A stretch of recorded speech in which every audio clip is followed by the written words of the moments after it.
গণঅভ্যুত্থানের পরে আমাদের বিরোধী দলীয় নেতা তিনি একটি কথা বলেছিলেন, এই গণঅভ্যুত্থানের পরে আমাদের সাথে তিনি বলেছিলেন এই আন্দোলনের সম্পর্কে, আমাদের সাথে এই আন্দোলনের প্রধান নায়ক, আমি তাকে বিশেষভাবে ধন্যবাদ জানাচ্ছি, জনাব তারেক রহমান আজকে সংযুক্ত হয়েছেন।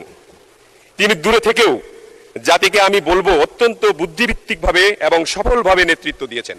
অর্থাৎ তিনি নেতৃত্ব দিয়ে গণঅভ্যুত্থানটিকে সফল করে আজকে আমরা এই জায়গায় এসেছি ইনশাআল্লাহ। ধন্যবাদ জনাব রশিদুর রহমান মিল্লাত সাহেবকে। উনি আমার একটা বক্তব্যের উদ্ধৃতি দিয়েছেন। হ্যাঁ, আমিও বক্তব্য রেখেছি, কিন্তু সময়টা আপনি সঠিকভাবে বলেননি। এই সময়টা ছিল 24 এপ্রিল মাস, আর পরিবর্তনটা হয়েছে 24 আগস্টের 5 তারিখ। আগস্টের 5 তারিখের পরে আমার এই বক্তব্য। ওই সময় যাদের নেতৃত্বে এই অভ্যুত্থান সফল হয়েছে, আমার মনে হয় আমরা সবাই উত্তর থেকে তাদেরকে সম্মান করি, ভালোবাসি। তাদের এই জায়গাটা ঠিক রাখতে হবে।